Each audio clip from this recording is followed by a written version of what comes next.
Ladies and gentlemen, boys and girls, it is about that time. Keep your hands up and keep your head on a swivel. The Haymakers and Submissions podcast is here. We woke up and chose violence today. Stick and stay for combat sports talk at its finest, coming your way now.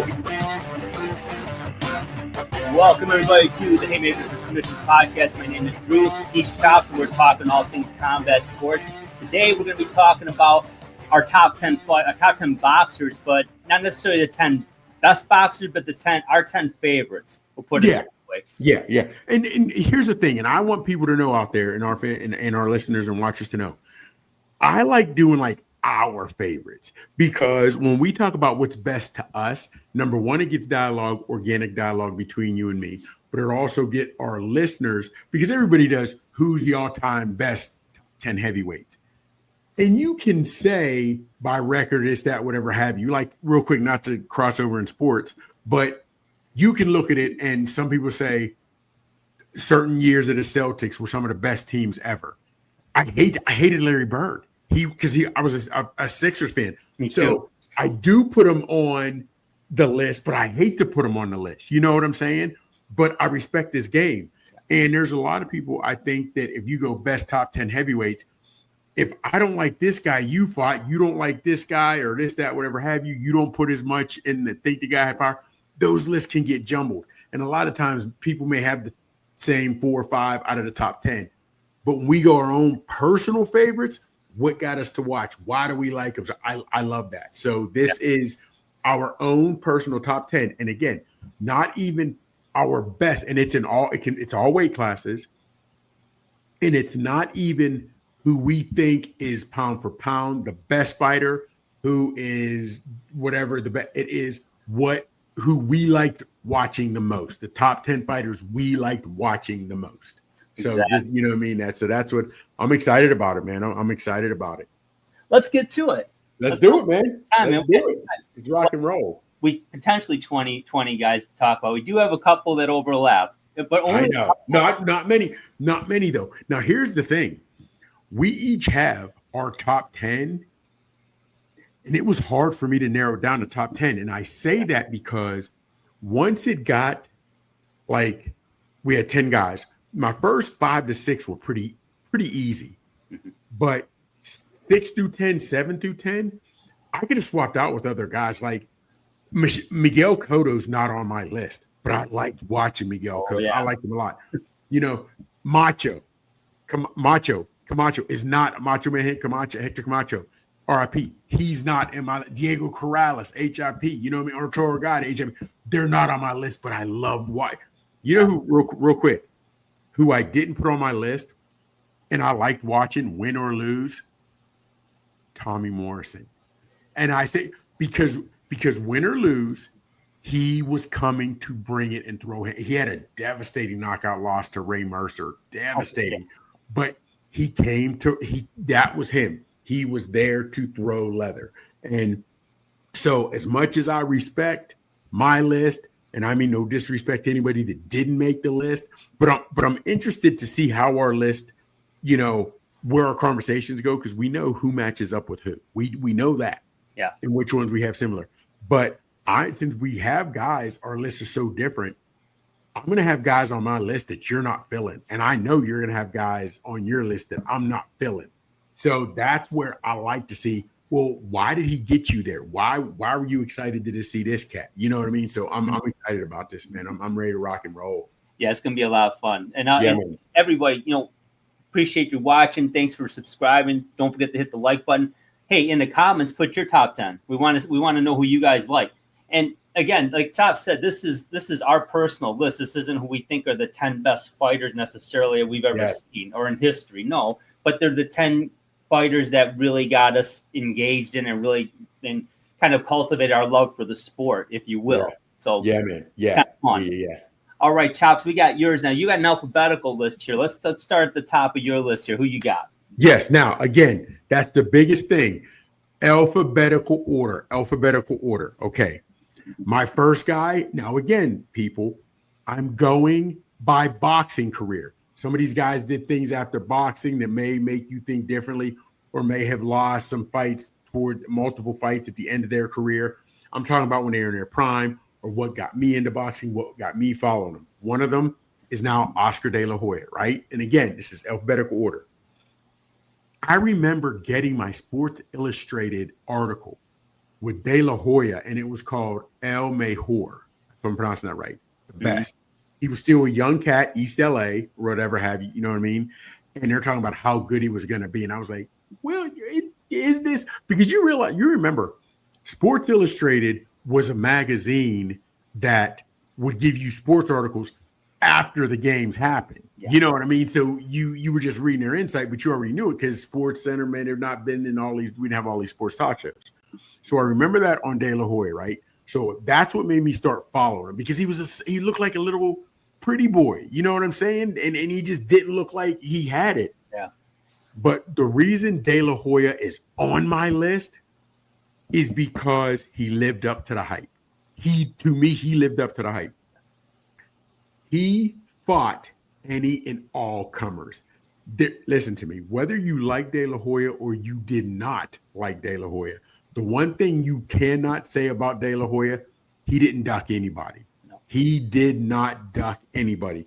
And I really took my hat off to him because, like I said, he didn't duck anybody. And he was in there with some bangers. And guys that – and Vargas, right? Fernando Vargas didn't make my list. And it was I loved watching him. Mm-hmm. But if you remember, Vargas tried to embarrass De La Hoya. Yeah. Excuse me. In their press conference and talking like he was a sissy or whatever have you and trying to goat De La Hoya. Excuse me. However, when that bell rang, De La Hoya was straight business and put it on Vargas. And that was a great, great fight. So on that aspect, because he fought everyone, and these are Pacquiao, Floyd, Hopkins, Shane Mosley, Fernando Vargas, those Trinidad, those are all guys on De La Hoya's list. That's why I got him on there. I got to respect him. He fought any and all comers, and he ducked no one. And I loved watching him because I knew I was going to get a show. Yeah, he great fight. I loved when he beat Ricardo Mayorga's ass. I love yes. It. And I also, I of course was familiar with how good the liver shot was, but I didn't know how effective it could be until Hopkins put one on De La Hoya. And the crazy part is, if you remember that, Ryan Garcia got hit by a liver shot, and he just sat there. And then once they counted the 10, he stood up like it wasn't anything. You saw the agony that De La Hoya was going through. That liver shot was nasty. He was hurting. Yeah, I like De La Hoya. He's not on my list, but I definitely like him. And I'm going to tell you why. Because I'm gonna go to my list right now, and I'll start out. Mine's chronological, but it's backwards, Chops. Forgive me, but I did a little different. But at the end of the day, I grew up, I didn't have cable where I live. We couldn't even get cable where I live because I lived in a rural area. They weren't going to run the cable out there for a couple of houses, right? So I didn't even get to see Mike Tyson a lot, to be honest with you. I certainly knew about him and read about him, but I didn't get to see him very often. So that's where my list is coming from. But chronologically, my most recent favorite fighter really at number 10 is Bud Crawford for me. And Bud and Triple G, who's number 9, I'll talk about him in a little bit. They got something in common, is that they were tearing it up. They looked real impressive coming up, building on their record, and no one wanted to touch him at all. No one wanted any part of Bud Crawford. And I respect the shit out of him because he kept doing his thing. He's undefeated, and now he's got, from what I just read, he's going to get a guaranteed $50 million up to make this Canelo fight. 50? Yep. Well, Canelo's getting 150, so to put it in perspective. So it's a 75-25 purse split, but that's a pretty good chunk. Wow. Yeah. Change. But, and you know what? And it's not even fair to Bud, but the reason and I respect him now. I mean, I love what he does now. But because he couldn't get anybody to fight him is why, and he didn't have a lot of the big names and a lot of the, top pay-per-views, and it wasn't even his fault. that's why he's not on my list, because I didn't see him. He didn't get me excited back then. You know what I mean? He just didn't. And it's not his fault, but that's what we're looking at. It makes sense. Makes sense. But yeah, Bud's number 10 on my list. Chops. Oops, I'm sorry. Who do you got next? Okay. Again, mine for alphabetical order, but he could have been very wide at the top, was Marvin Hagler. Marvin Hagler is the one who said it's hard to get up and do road work when you just slept on 5,000 count sheets, 5,000 thread count sheets. But he did it. You know, he used to wear the shirt, feed your faith, starve your doubts. You know what I mean? Mm-hmm. And Hagler fought regardless of how the belts he won, how people loved him wherever he went. He always felt as he never got his just due.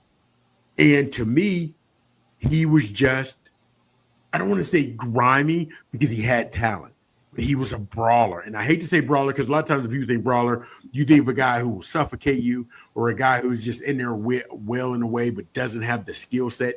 He had the chin, he had the endurance, he had the skill set, he had the heart. And Hagler, to me, was just that guy who literally would get in there with whoever wanted to bang with him. He would bang, and his mindset was always go out on your shield. He was not there for the decision. If that's what happened, it happened. But he was coming to take your head off. So Hagler was the guy who like out of the ring would try to be the nice guy and be cordial, but he just, and I'm not saying that was a role, but he just with that bald head, the eyebrows, he just looked like a killer. So I always was interested in watching, and I was always geeked when my man Marvel, he ended up changing his name to Marvelous because he didn't feel he got the respect, and he fought with that chip all the time. And you see guys now getting into Twitter wars, which of course they didn't have Twitter wars back then, but they're trying to make sure that we can do things to maybe draw up hate, or want to have a perceived notion that I'm not getting the respect I need. So, hey, I've got to make hatred. I've got to do it.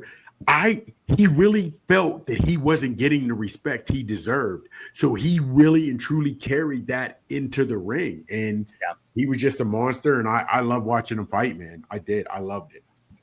I loved watching him fight. His fight with Duran was epic. Went the distance, 15 rounds. His fight with Hearns, needless to say, is one of the best I've ever seen. I'm still going to say it is the best fight I've ever seen. His fight with Leonard was so anticipated. It was one of the most hyped fights I've ever seen. There's controversy around the decision. Absolutely. But in my mind, there's not a lot of controversy around it. I mean, it is what it is. Leonard won the fight on points. I watched it again recently. We talked about this, and I couldn't give it to Hagler. I called it a draw. But it was he just didn't do it. He just wasn't. Yeah, to me, it was almost like he wasn't himself. It almost like he wasn't himself. Well, yeah, that, and it also showed me that, he didn't fight with that. He didn't really have that chip on his shoulder for that fight. He really was kind of like, he knew he was stronger than Leonard, and he was. But you can't give away rounds like that. I think he thought he was going to put him away, and for once he was perhaps overconfident in a fight, and then costing him. And then that chip didn't get the decision. He never saw him fight again. Never fought again. That, to me, look, we've seen the Fury. We've seen guys retire, come back. When he said, I'm done, I am done. I don't know if he was properly invested, if he was the way he invested his money, but he never came back. He never needed the money again. And we, as the fans, lost out, but you don't see what he did done by guys. And I say that because, number one, he went away when he was still a big name, and he felt it was corrupt. He let it be known because he felt it was a corrupt system, and he walked away and didn't care. You had to believe there were other organizations and promoters trying to get fights for him and offering him big money. But we didn't have social media back then like we do now, so we don't know who was coming after him and how much money was offered. But he stuck to his guns. He was a man of principle. And Hagler is my guy. And again, I'm not saying number two, but he was one of the best guys I loved watching fight. And that's why, because every fight he wasn't looking for the decision. If it happened, it happened, but that was not his goal. And he didn't believe you could knock him out. Hell, he never hit the canvas. He never hit the canvas. Nope. Phenomenal. Absolutely. Yeah. I mean, and I'll go to, my list here. He's at number 5 on my list. Again, that's chronological, but same thing. Not going to discuss him further, but yeah, awesome fighter. One of the only 4 king that's on both of our lists. Ironic. That is true. So interesting stuff. At number 9, chronological, Triple G, Gennady Golovkin. Very, like I said, similar to Bud. He fought. It seemed like I was watching him fight every couple months on HBO. Yes, punishing people. Yes, and no one wanted any part of him. And finally, he started getting some fights, and I'm forever bitter over the first Canelo fight. I don't think he won either one of them. I don't think Canelo won either. No. The third one, yeah, he won that convincingly. But the first one, there's no way in hell anyone can tell me Canelo won that fight. No. Canelo gave away 6 of those rounds trying to bait Triple G into punching himself tired and then take advantage. The next 3 rounds were fought evenly. I had to split 3 and 3. There were 6 rounds though. I'm sorry, that's a huge discrepancy. And no BS. Canelo was tapped to be the next guy. And yeah. I know he's 36 right now, I believe, but Triple G's 43. So there's a 7-8 year age difference. They want new blood in there. Yeah. And that to me is where corruption has been in boxing since it began. Mm-hmm. And though it's things like that, it's things like that. Or we see 3 scorecards, we'll have 115, 113. We're like, are you kidding me? Then all the other ones will be 116, 112. You know what I mean? Or something even more lopsided, 117, 111, whatever it may be. But you see, no, man, he won that decisively. What?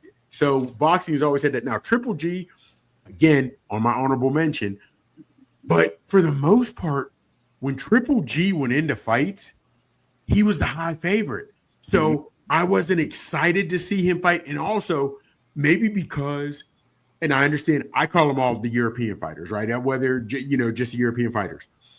They were more mechanical to me for years back, okay? So having said that, he was almost like a rock'em sock'em robot. He had some head movement, this, that, whatever, but his punches were straight power punches, and he was getting you out of there. So to me, it wasn't as exciting.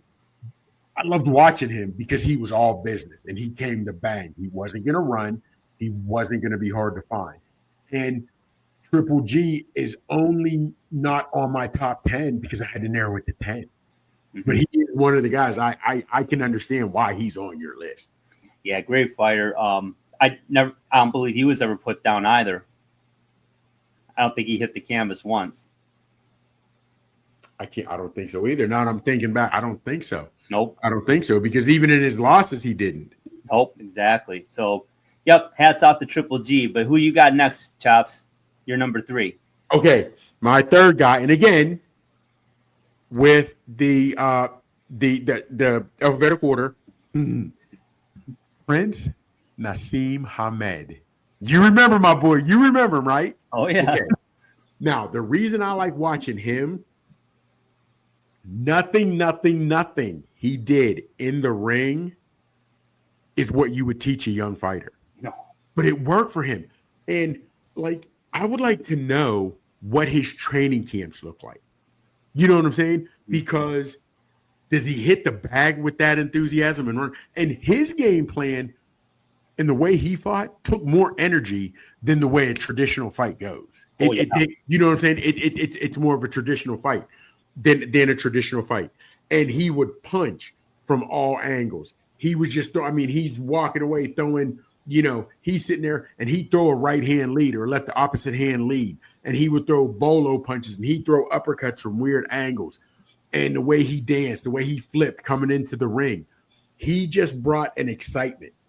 And I don't know why, because there are some guys in sports that are cocky and arrogant, and you can't wait to see them get their head knocked off. You just can't wait to see them get punched in the mouth. For me, that wasn't for Prince Naseem. That just wasn't. I liked watching him because to me, and again, UK, I just called him. Okay, Donnie Lalonde was a Canadian boxer. There was, if you're Canadian, I called you Canadian. If you're Jamaican, I called you Jamaican. If you were from Russia, UK, anywhere else, I just called you European. That was what I did. Mm-hmm. So having said that, I had him, Prince Nassim, as a European fighter. I'm a young kid. I just had him as a European fighter. Mm-hmm. He was much different from all the other guys. We just talked about Triple G, Andrew Galata, all those guys who just basically stood in front of you and bang. He wasn't like that. So that was something, oh, what's this? And then he was effective with it. You know what I mean? He was on Arsenio Hall, and he's lined up for fighting. I cannot think of who he's fighting. I cannot remember. And he said, all my opponents better hope and are waiting for the day that I become a stamp, because that's the only way they're going to lick me. I'll never forget that state. I'll never forget that. But he was just a cocky fighter, but he backed it up. He did. Now, I don't know, and I think he fought at like 120, 130. He was a small fighter. Yeah. Have you seen him now? He's every bit of 165, 170, if not higher. He's ballooned up. I'll bet you he's at 2 bills, and that doesn't sound like much, but when you're 5 foot, 5'6", 5'7", yeah. You're absolutely, because he is just as round as he is wide now and tall. Yeah, he really is. And it's crazy because you see the things on social media now where people say, my dad said he was a womanizer. My mom said she broke 1,000 hearts, or she was a men raptor. Because looking at him now, they don't look like it. So when you look at him now, he looks rotund, out of shape, worse than a dad bod. Somebody who's not taking their shirt off at the beach. You never believe he used to knock cats out. He was one of the best in his weight class to do it when he did it. You would never believe that looking at him now. But Prince Nassim, because of his alphabetical order, is my third on my top 10, but he is definitely one of the cats that made me ready for the fight whenever he was fighting. I loved it. I loved watching. And I was one of those cats that wanted to see him get his ass kicked, and I tuned into that Marco Antonio Barrera fight. Just that. Yeah. I'll tell you what, I dislike Prince Nassim for all the reasons you liked him, but I did respect his talent. He frustrated the crap out of me. I wanted to see somebody just put a good pop on him, but nobody could do it. And he could throw uppercuts with either hand. I mean, it looked like he was in a limbo contest out there. Yes, that is, and that's the crazy part. I would like to know if, when we're looking at it, did his trainers, did they work with him from the day he walked into the gym, and how much natural talent did he have? Because nothing he did would you work on in the gym. You can't do that. You know what I mean? So I would like to see what he was like and how long they stood with him. Because if you come into a gym like that as a new guy, nobody's gonna, and especially an established trainer, they're never gonna teach that. Never at all gonna teach that. I'm sure he had to put on a display and open some eyes, I'm sure. And then had to. But then on that aspect, it's like, then he's walking in off the street, right? So you see it. You're going to say, oh, you have some talent there, but we need to tune it to what a boxer should be. So did they try to get him in the traditional stands? You know what I mean? And then he just showed my skill sets. I would love to have seen how that progressed. I would have loved to have seen that, man. Yeah, really. Yeah, great fighter. Not one of my favorites, but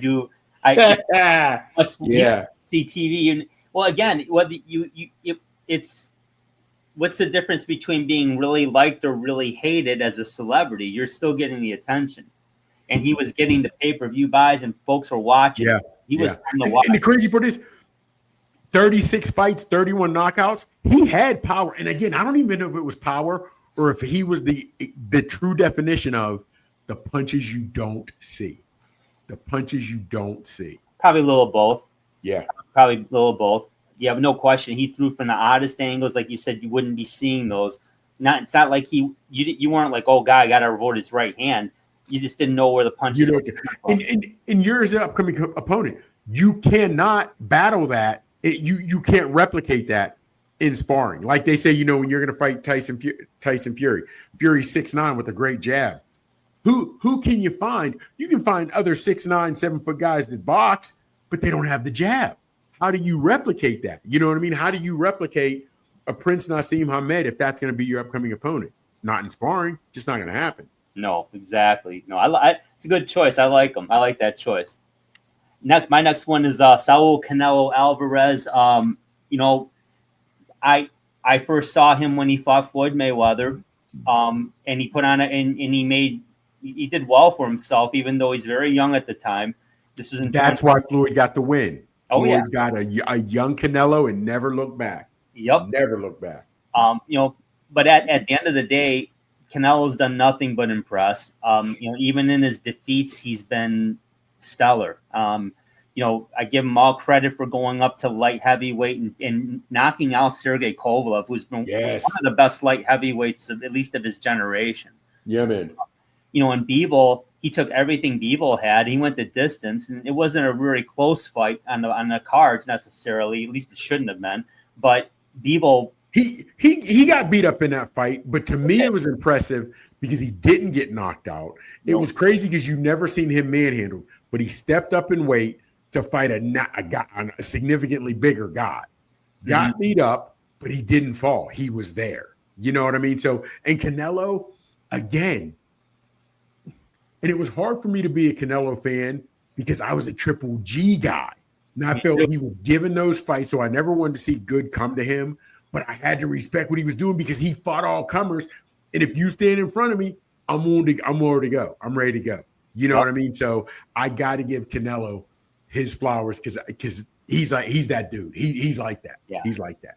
So that's why he's on my list in short order. I mean, there's not much more we can say about Canelo Alvarez.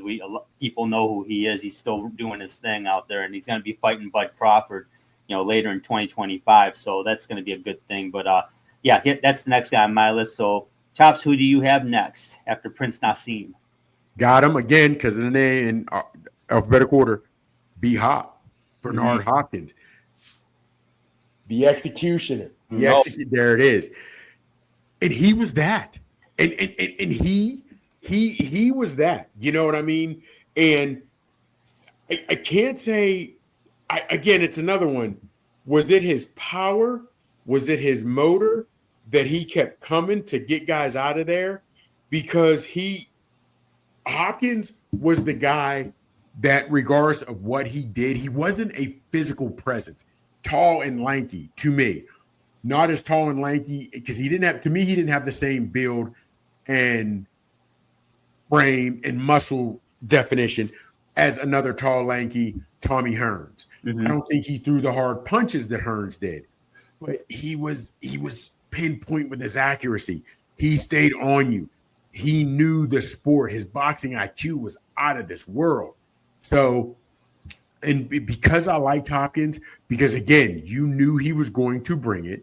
You knew at some point it may not be a devastating knockout that he was going to get, but his punches were going to accumulate where you were like, stop this fight, it's over. So I like watching B-Hop because of just what he was. You know what I mean? What he was and what he brought in. I think that executioner fixed him or fitted him. And what also I liked, he wasn't the typical Philly fighter with the Philly shell, the roll, right? He didn't use that, but he mastered his own defense. You know what I'm saying? And it wasn't even a defense that I don't even know if you talk about the top five. I don't know how many people would put him in their top 5 or 10 as best defensive fighters, but he was just a smart fight. You know what I mean? Because when you think defense, he may not be, when he have their Philly shell, or it's like he was able to take or stop a lot of abuse coming his way. But he was a typical Philly fighter. Put on the boots, and let's go to work. Yeah. You know what I mean? So that's why I like Hopkins. The executioner, he lived up to that term, and he was ready to bring it. What now this Hopkins didn't make my list because in his prime, I had to read about his fights because I still wouldn't have the cable yet. Yeah, I got you. And then when I started seeing him fight later in his career, I did see the De La Hoya fight, great fight. But then I saw a guy like the Jermaine Taylor fights. Yeah. And I saw in the Winky Wright, I believe, fight. Yeah. I'm going to throw one or two punches and I'm going to grab you. Yeah. And you saw him lose against Kovalev, Joe Smith, that if he, But I mean, that's going longer than maybe you should have. But that's absolutely. That's okay. Absolutely. But I disliked how he fought at the end of his career with the constant clutching and grabbing. It was, oh my gosh, this is, I mean, honestly, I think the Winky, how Winky Wright used to fight. Yes. Yeah, absolutely. Absolutely. It was worse than, it wasn't worse than watching someone dance. I'll say that. But it was like, what are you guys playing, chess? And what are we doing here? Yeah, I mean, great fighter. I mean, like I said, he crippled De La Hoya on that punch. I mean, that was nasty. You saw De La Hoya wanting to get up, but that was where the mind was willing, but the body was unable. That was a bottom line. Yep. Bottom line. No, but B-Hop, good selection there, Chops. He's a great fighter, Hall of Famer, no question about it. My next guy is Floyd Money Mayweather Jr. Floyd Mayweather Jr. You can like Money Mayweather. You got it or depends. You got both of his sides. His early career and his late career. I really, I mean, obviously an undefeated fighter, 50-0. So, and a lot of people don't like him, and I didn't like him early in his career. He's very cocky. He's Grand Rapids, Michigan native, Chops. I know he calls him. He's from GR. Okay, but and that's 3 hours from Detroit, by the way, so it's not even close. But bottom line, great fighter, a defensive master. He threw a lot more punches, and he was more engaging early in his career. Later in his career, you talk about the master of the shoulder. Oh, my gosh. I mean, and people found that boring. I found it very highly skilled. I thought he was an amazing fighter. But when he beat Hatton, that really opened my eyes. And the Pacquiao fight, he stretched that out. He stretched that out long enough where he was able to get maybe more of a level playing field. I like that he got the Olympic-style drug testing in the contract. I wonder why he wanted that. I'm not sure. People can figure it out for themselves, whatever. But it's speculation. But at the end of the day, when he did fight Pacquiao, he clearly was faster and able to score at will. And Pacquiao said he was hurt, said he had bad shoulder and had the surgery, whatever, and certainly fought better after that. But in that night, he wasn't nearly good enough. And but Mayweather, he didn't. Yeah, he got Canelo early. He got Pacquiao way late. But you look at his resume, and I'm not going to run through it. But oh my gosh, he fought everyone you can fight in his whatever weight class he was in. The time he was fighting, he fought everybody. So, I mean, his resume stands the test of time. His resume will stand the test of time. He's one of the best defensive fighters I've ever seen, and perhaps the smartest guy with the highest ring IQ I've ever seen personally, Chops. That's why I've got Mayweather on my list. Now, okay, and you and I, just another one we battle on. I'm not a Floyd fan. I'm not. I give him his credit and it bothered me because I thought he lost against De La Hoya. I did. I thought De La Hoya had that. Now, right? But there were some other guys like the Ricky Hatton or the Canelo. Those could have been fights. I feel he ducked Amir Khan. He might have ended up beating Amir Khan. I don't know, but I felt he ducked Amir Khan. And I felt that zero was so important to him. Now, hell, businessman, maybe the greatest businessman boxer to ever do it. Because he didn't have a ton of endorsements. And when I say that, I don't remember seeing him in a lot of commercials. No. I don't remember him being in any movies. So everything that he made was truly, truly, truly from boxing. And whether it was to see him lose or to see him continue to win, people tuned into his fight. So you got to give him that. Man. Yep. That Pacquiao fight was one of the most anticipated pay-per-views in recent times. And you said it, man. That to me, we just got that when they were both past it. I mean, I don't want to say past their prime, but they weren't good. I don't know, man. I don't know. It just wasn't. Yeah, I hear you. I hear you on that. Okay, who you got next, Chops, at number 5? Roy Jones Jr., Roy Jones Jr. Ooh.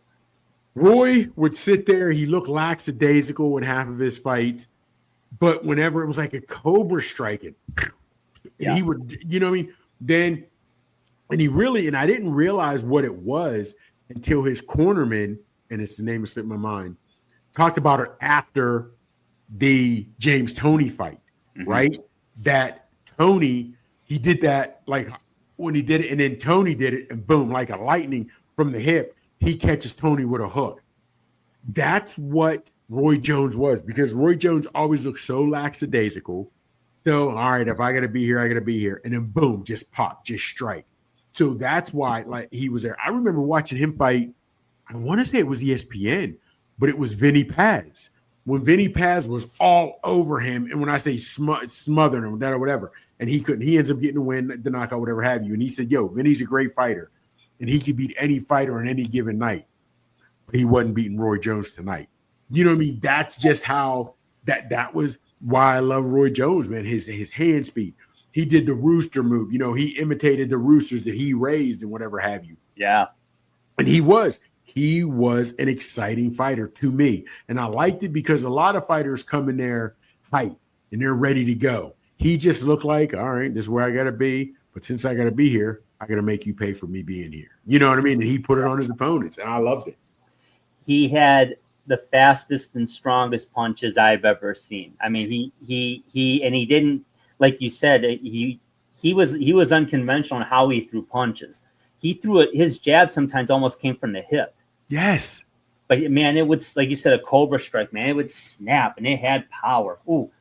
I honestly, I think that he actually fought at heavyweight briefly. Yes, and did well too at heavyweight. I mean, that you figure if a pro fighter has heavyweight power and then goes and is fighting at middleweight or super middleweight or even junior middleweight and has that kind of pop, yes, respect that. He didn't make my list, but he's definitely honorable mention, no question. Roy Jones Jr. But again, once again, I didn't see a lot of his fights early in his career. I just had to read about him and hear about him and see the highlights. I still was impressed. Even late in his career, when he did start to lose some fights, I remember watching the Glenn Johnson fight. I really felt kind of shitty about that one because I'm like, man, that wouldn't have happened 5 years ago. Oh yeah, exactly. No, but it did. But the purses weren't as big. The endorsements weren't like that. The movies weren't like that. That's why we had to see some of our fighters fight past their prime. Yeah, because they didn't have any other ways to make money. And by the way, a really good announcer. He was really good on HBO. He's training now, but he was a really good announcer on HBO. And I wasn't sure he was going to work out there, but he really did a nice job on there. Well, here's the thing. I figured he'd be a great announcer on only because he had a great personality, and in interviews he was nice, right? There's some guys that don't carry over. Now, I don't think he'll be a great trainer because what he had and what his skill set was, you can't train that. It's true. You know what I mean? And he could stand in certain ways that even when the punches were coming, he could elude them. He could throw punches when his hands were low. He can't train other fighters to do that. You just can't. Picasso can't teach you to paint like him. Yeah, exactly. So I definitely love Roy Jones Jr., one of the best of his time, no question. My next guy, I got Manny Pacquiao. Well, I'm a fan because this guy, the Barrera fights, the Morales fights, the Marquez fights 4 times. And in that fourth one, Marquez knocked him out so silly that I for one of the few times I was actually scared for a fighter. I thought for about 30 seconds Manny Pacquiao might have been hurt permanently in that fight. Yeah. That was a scary-ass knockout. And it's crazy you're talking about that because I was just watching that literally within the last 8 to 10 calendar days. Great fight. And I would try to break it down. Pacquiao got his foot stepped on. And when he got his foot stepped on, and it was perfect timing because it wasn't done intentional. But southpaws, you have to make sure in that he got his foot stepped on and boom, gets caught at the same time. And he was coming forward while it was just a perfect curtain scenario. I don't know if I've ever seen that done in boxing the way, just coming forward. And for him, He had his hands down, and it was a perfect storm, and he got caught. So I mean, being knocked out. I mean, like I said, he lost to Mayweather. Yep. Loved his comeback against Thurman. That was impressive. He was really impressive against Thurman. Yes, I was worried about that, and he really was. And honestly, we can just stay here with it because it's kind of crazy because my next guy was Manny Pac, right? And mine was because I want to say he's the first and only guy to be an 8-time divisional weight classes or something. And I have to look at it. You can look it up, but he won, and he was just phenomenal. And his tank just continued. He had a gas tank like no other. Yeah. His gas tank was phenomenal. You know what I mean? And he always came forward, as we just talked about. He always came forward. Even when he lost, he didn't lose backpedaling. You know what I mean? He wasn't a boring fighter. And he is also took on, if you want to fight Manny Pac, whether it was come back against Thurman, whether, whomever it was in trilogies, whatever, he was there to fight. He was there to bang. So, and I like Manny Pacquiao. And we both have, and it's crazy. He's one of the few that we both have on our list and in the same spot is also crazy. You know what I mean? No doubt. But I mean, and I'll be honest, I'm a big Ricky Hatton fan. I really like Ricky Hatton. Mayweather beat him, and I thought it was a great fight. I thought Hatton was the guy who could have beaten him, and he didn't have enough. But man, Pacquiao dismantled him. Yes. It barely made it out of round 1. In round 2, he knocked him out cold. Yeah, man. So that's impressive shit. I mean, Mickey Hatton's a tough fighter. Yeah. So hats off to Manny Pacquiao, and we'll see. He says he's retired. I'm hearing rumors, though, he might be coming back, Chops. I don't know, but we'll see. I hope not, man. I hope not. Okay. I don't. I hope not. Now, mine would have been Manny, and I told you, we can jump back to yours because at that point, and I know he was on my list too, but why was Hagler your guy? I said why he was mine. Why was he your guy? Yeah, again, he was so tough. I loved, like I said, I loved the Duran fight, the Hearns fight, loved it. I definitely loved the Leonard fight. I didn't like how that shook out, but I loved it. I loved this fight against John the Beast Mugabe. Great fight, and Mugabe gave him hell, and he did. Yes, he did. Out, he took a beating, but Hagler never backpedaled. Even in that Hearns fight, he got beat up in round 1, but he never hit the canvas in his entire career, but he got stopped in his tracks on that right hand. He felt that right hand by Hearns. You got to say, he felt that. So I mean, and growing up as a kid, I had my dad and I had my 3 uncles, and we always talked boxing, and that they all loved Hagler. They wanted to see guys like Hagler fight. They didn't like a Ray Leonard, who I got on my list, but they didn't like Leonard. They loved Hagler. Oh yeah. Hagler was just a man. He was so tough. He was tough. Tough. No nonsense. Bottom line. No, nothing fancy. No overhyping anything. Just I'm gonna come in there. I'm gonna beat ass. I'm gonna win. That's it. I mean, he didn't talk a lot, but I mean, and at back then maybe that was part of. Do you understand why because it really was pretty obvious he wasn't favored among the promoters, among the media, but I don't know if a boxing fan doesn't like Marvin Hagler. I know because he said what was on his mind and just came to fight. He didn't play the politics. He didn't try to be, you know what I mean? He was who he was, and we loved him for it. Absolutely. We definitely did. So we'll go back to yours. And then, like you said, you had Manny Pacquiao on your list. So talk about why you have him on your list, Chops. Manny Pacquiao, like I said, man, he was straightforward. He came, he gave as good as he got. He had a few losses, but he didn't lose going backwards. You know what I mean? So let me hit Tony real quick. James, lights out Tony. And Tony was the first guy that I paid attention to with the role. Yeah. That still had a lot of power. Because other guys that I had seen before that had the Philly roll in the shell would pity pat you. They could make you miss in a phone booth, but they weren't throwing shots to hurt you. You know what I mean? And Tony and also took shots on him, a friend of ours, shout out to Jackie Callan. Mm-hmm. But he had Jackie Callan. Was like, wow, a lady manager that walked him to the ring, and just the odd couple that looked to be like. That got me on his. That's what put him on my radar. But then now I'm watching him. He gave as good as he got. You know what I mean? So then also one of the biggest things why I really respected Tony, he's one of the few actual boxers that had any true success that switched over to MMA. And he did it. Now we took to one fight and he lost, which we knew was going to happen because he was taken to the ground by a wrestler and got choked out. But he was there. He was there. So my biggest thing why I like Tony, his defense was fabulous. It was unpenetrable. You know, you could not penetrate it. And just the way he did everything, but and he still had the power and he was unapologetic with it. Who was it? Michael Nunn.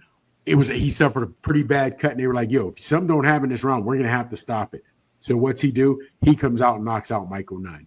You know what I mean? And to be honest with you, because I have quite a few guys on my list who are my top 10 of all, like I like watching, that actually end up fighting each other.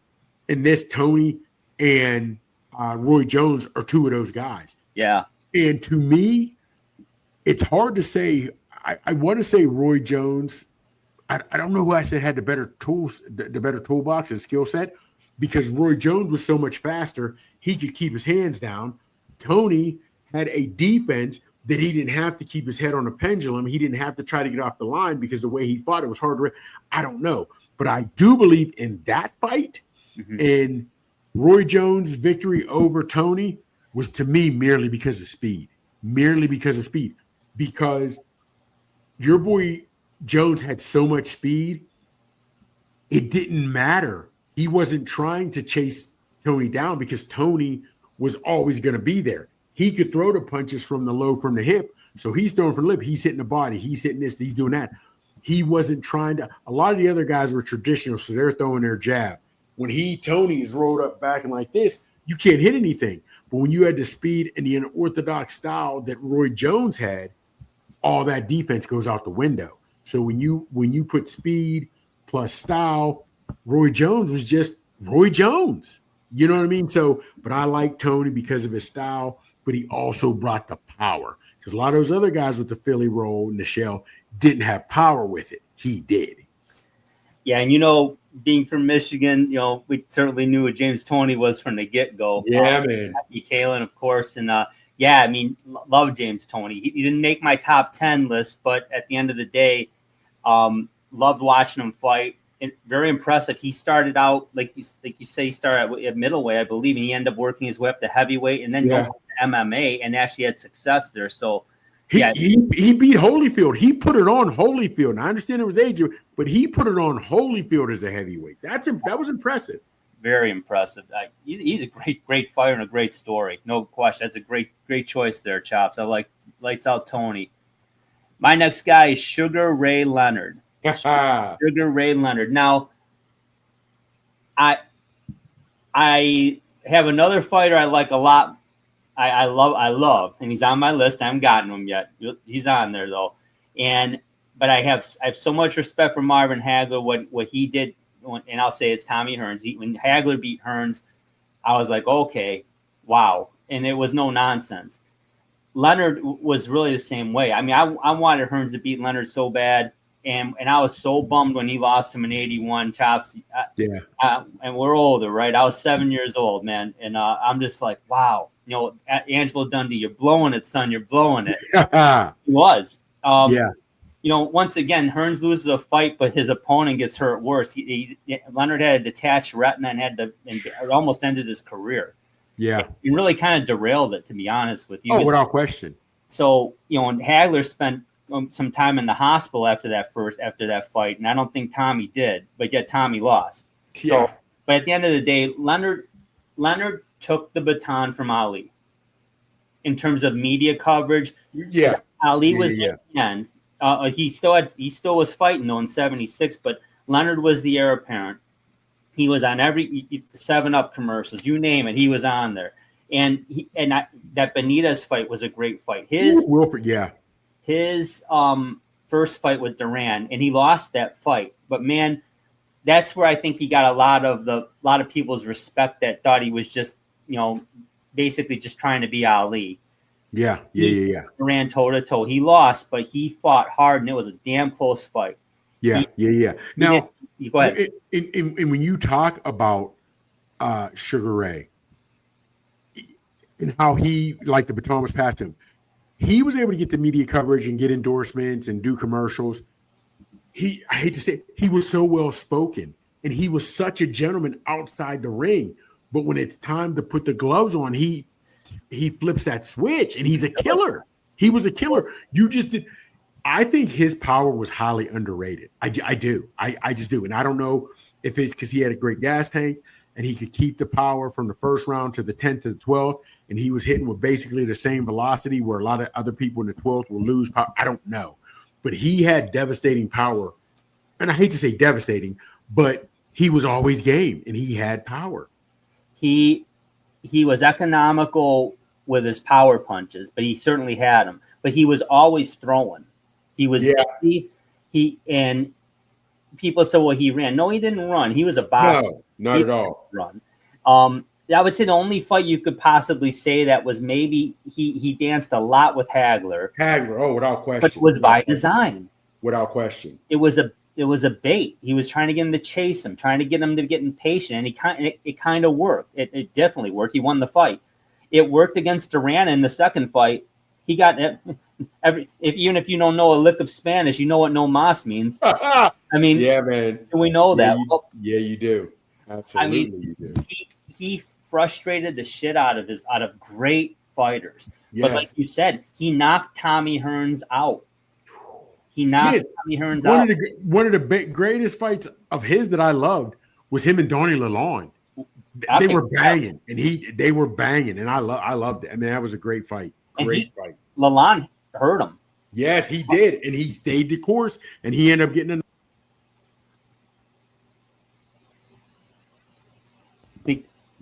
Okay, we got your mic now? Yeah, man, I'm good. Yeah, so Lalonde, I mean, yeah, that was I didn't, at the time I didn't think it would be a great fight, but I was like, neither. But Leonard moving up to super middleweight, I was like, oh, okay. Now the second Hearns fight, I'm still bitter about. It was a close fight, even though Hearns put him down twice. He hurt Hearns too, on a couple occasions. Yeah. Why it was close, but even Leonard, even in the post fight interview, you could say like, not feeling good about that one. So, anyways, he transcended the sport. He brought in the casual fans. He was a great ambassador for the boxing, and he's a great fighter, the Hall of Famer. Absolutely. Your thoughts on Leonard before we move on? Just that he was a great ambassador because he had the look that he could be your next door neighbor, and he might have been your tennis coach, he might have been your golf partner, but he didn't look like a killer, but he put them things on you. You know what I mean? He would put those things on you. You got it. Okay, next on your list, Chops. Felix Trinidad, and this is where it goes. Trinidad, who's on my list? He fought De La Hoya. He fought Bernard Hopkins. I just rewatched that Bernard Hopkins in Trinidad and he stopped it in the 12. I think they stopped it early, but because I'm looking at Smoger, the referee Smoger is the one who stopped it. And he started to go like this, but he didn't, and he was going to let Felix go longer. Now, mind you, Felix probably lost 116, 112 or a little bit further because Bernard Hopkins toward the ends. But he was given as good as he got. Mm-hmm. So that's why you gotta let him finish. He stood up. And if you rewatch that, if you can find, which isn't hard to find, rewatch or just go to the end. How Hopkins hit him. Hopkins hits him with a devastating right hook. But that's not why he fell. Hopkins then pushes him. Just rewatch it. Hopkins pushes him. That's why he falls. Now, it was easy to push him because he was stunned from that right hook. Sure. And he's exhausted because Hopkins was in his ass all night. But Felix Trinidad, because he was always fighter, and he was almost like a European fighter. He was known from Trinidad because he would stay in front of you. And he was there to fight. He had nice hands. He had a skill set. He had quick hands. And he had power. I love watching Felix Trinidad. Win or lose, he was coming to bring it.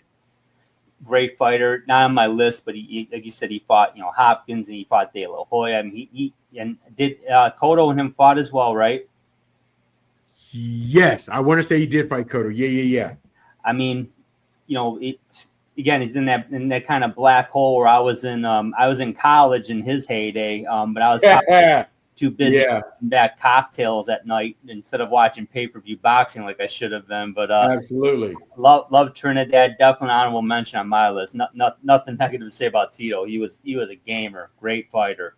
No, he did not fight Trinidad. They're much older. Trinidad and Cotto did not fight. He did not fight. He did not fight.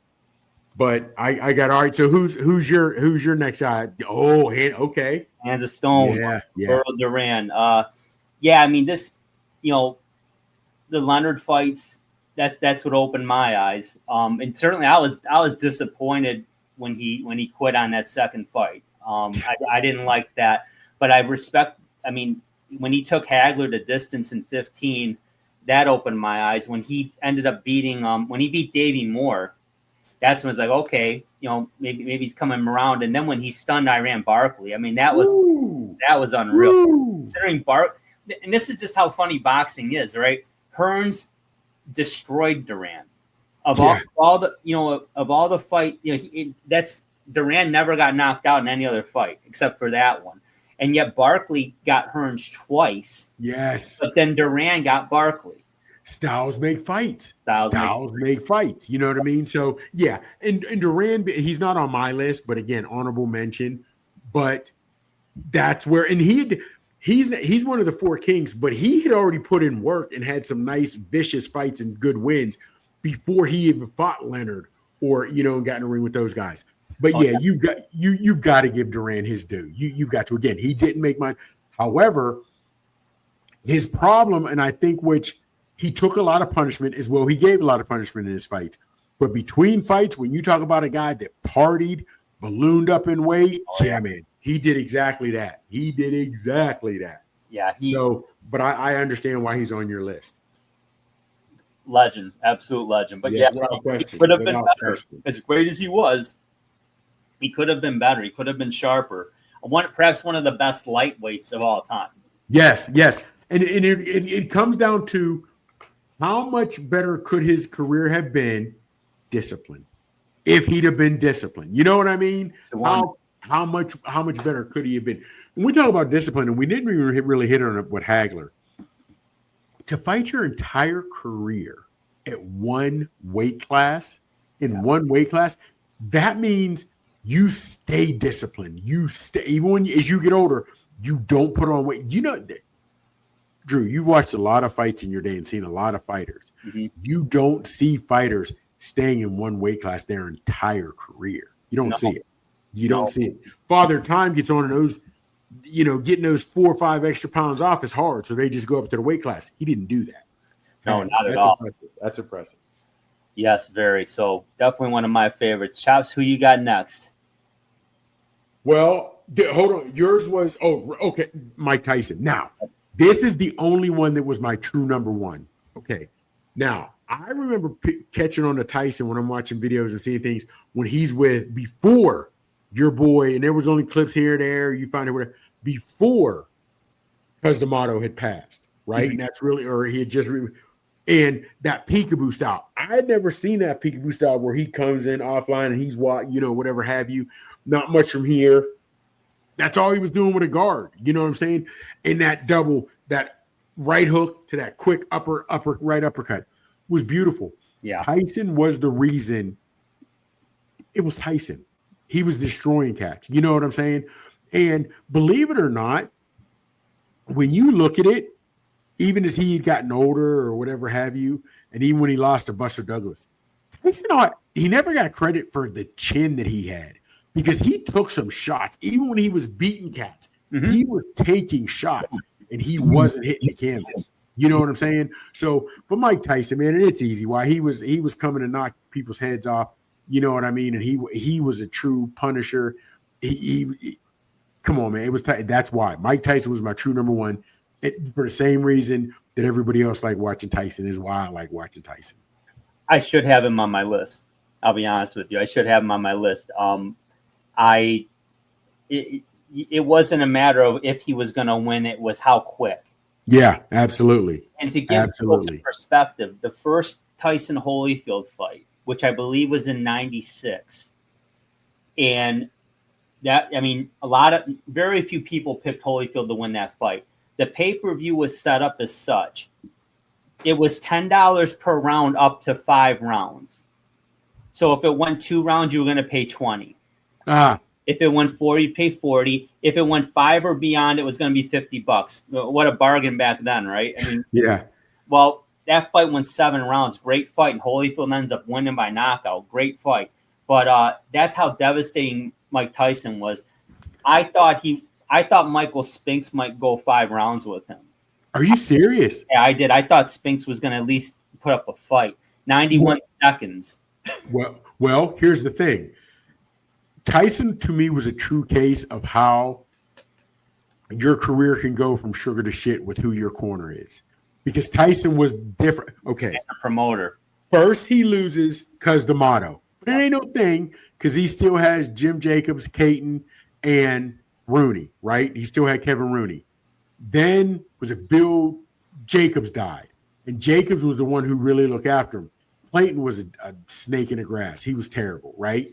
But he still had Kevin Rooney that was in his corner, whatever have you. Then he gets with Don King. Worst thing, and he even said it in an interview.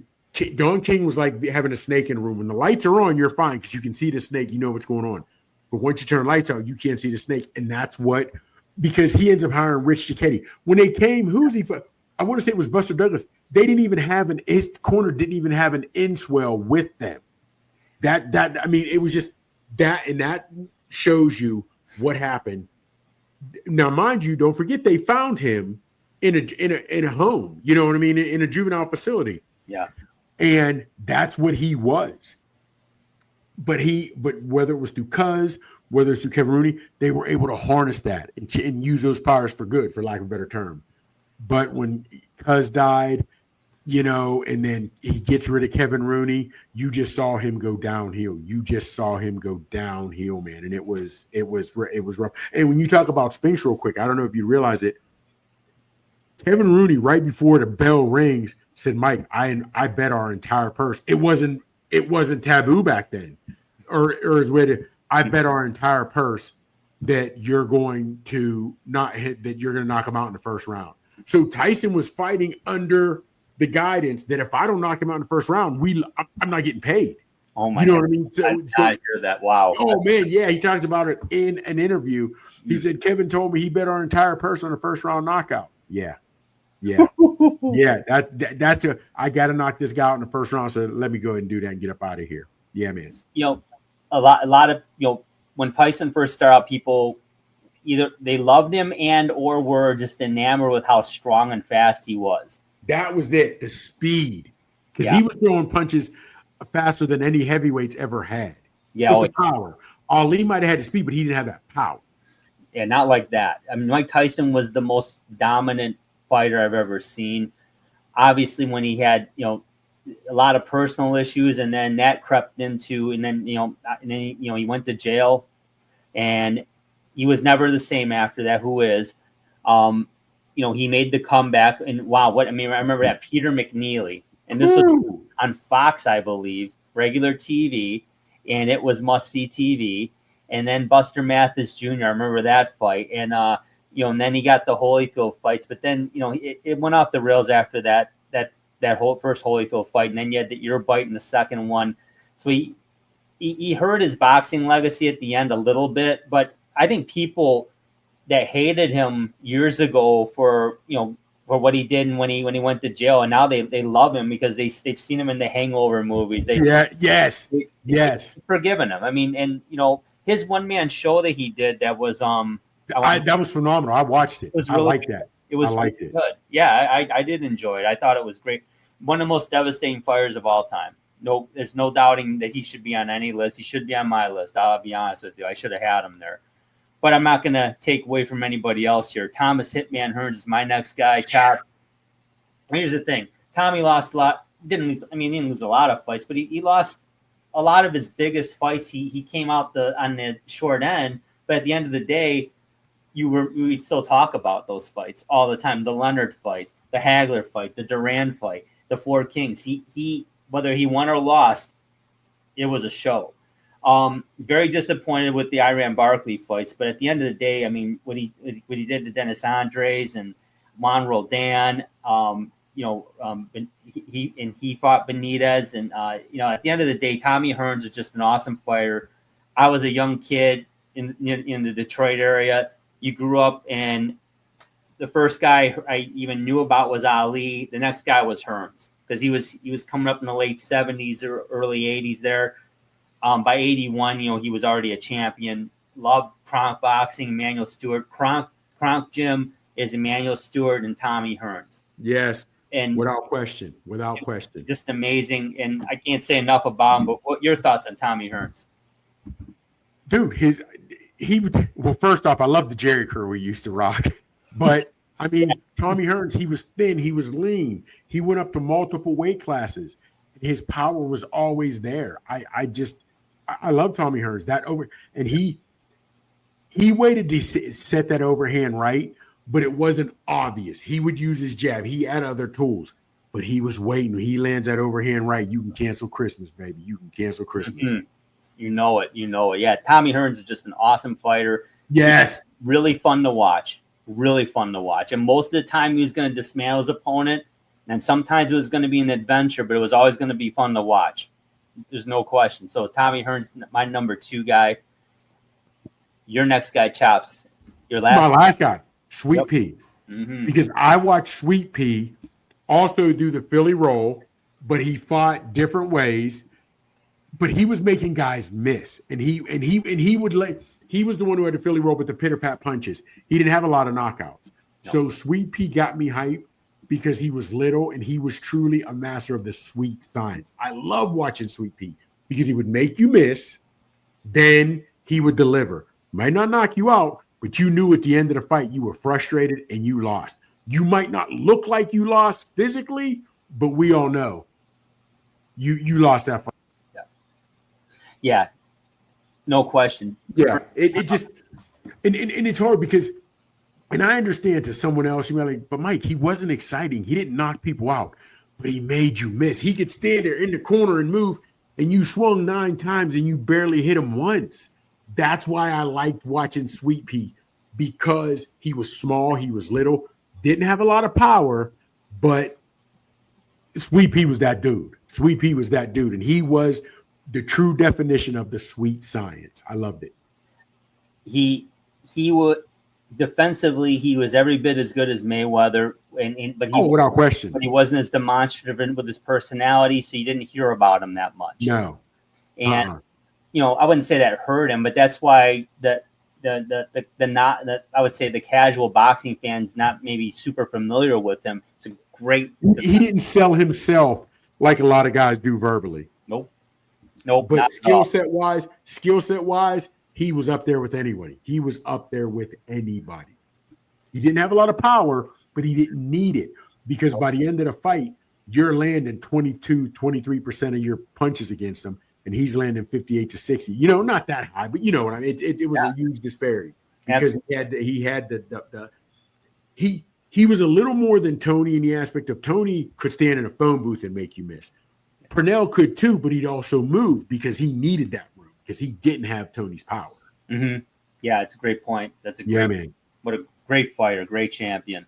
And my last guy is Muhammad Ali. And you say, well, Drew, did you see him fight? I did see that. Oh, yeah. I saw that second Spinks fight. I'm 2 years older than you, so I remember, yeah. There you go. See, I saw the second Leon Spinks fight. I saw the Larry Holmes fight. Yeah. That was on TV. We had ABC Wide World of Sports. So, it was called On TV. It was like having HBO and like a FanDuel or Bally's or whatever. We didn't have that in Pennsylvania. I don't remember that. We actually had in Detroit. It was in certain cities, but we had a small, like a mini TV antenna on the roof. Old for like 6 feet. This was about a 2-foot antenna. And you had a little converter box, and it was Channel 20 in Detroit. At 8 o'clock every night, Channel 20 went off the air for On TV, and you flipped the switch. It was like having HBO movies and boxing, along with local sports. So I had Tigers, Red Wings, Pistons. And seriously? You couldn't see home games in Detroit in the early 80s, late 70s unless you got a ticket. I got you. Road games, you'd see about 30 a year on TV, on the television, I should say. I got you. TV was a combo of both. But here's how much it was: $20 a month, Chop, back then, and that's about $80 now. Yes. So it was expensive, so we didn't have it for long. But I got to see Ali on there. But he's the greatest. I remember being a little kid seeing a poster of him in a Kmart saying, "Daddy, who's that?"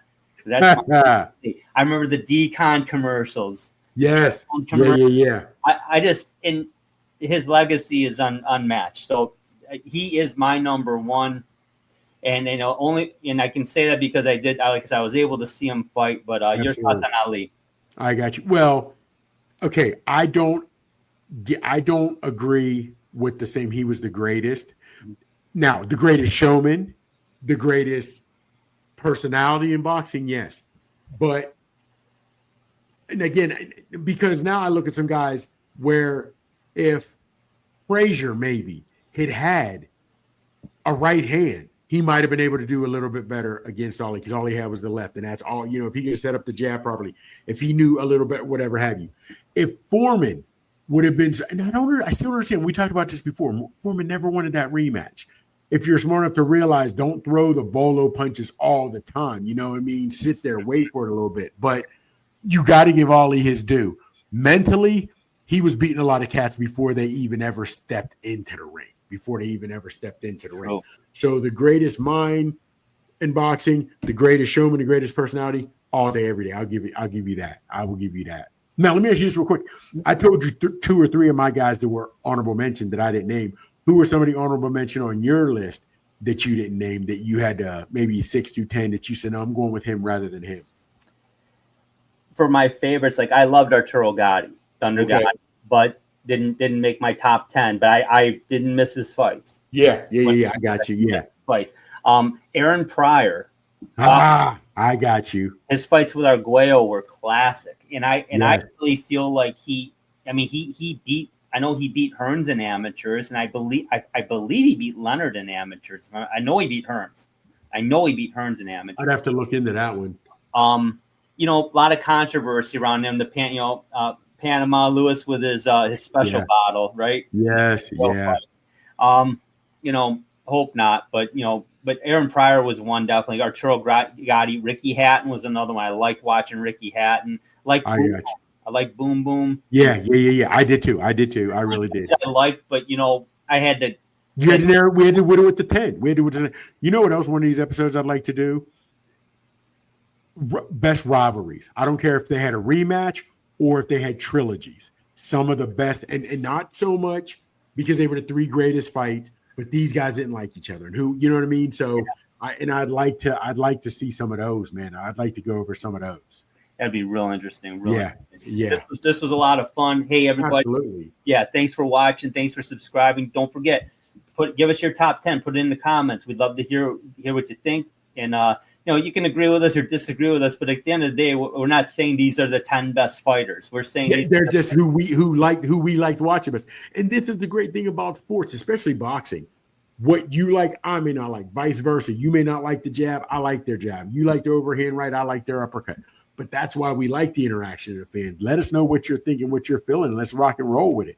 Love the conversation. Love the back and forth with it. Absolutely. He's Chops. I'm Drew. Thanks for watching, folks. Take care, everybody. Don't forget to catch us on ESEN Network on Roku every Friday night at 10 p.m. and on YouTube, Facebook, Twitter, pretty much every social media site you can think of. You can catch us. There you go. Absolutely. Haymakers and submissions. Take care, everybody. Thanks for watching.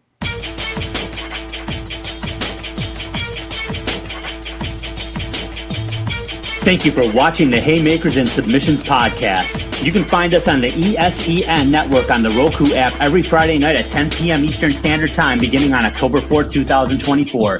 Check us out on Twitter X. Our handle is @HaySubPod, capital H, capital S, capital P. You can also subscribe to our YouTube channel so you don't miss a single episode. Just go to your web browser and type in www.youtube.com/Haymakers and Submissions Podcast, as we will drop content weekly. Whether it's boxing, MMA, or wrestling that gets you fired up, you'll get all you need right here at the Haymakers and Submissions Podcast.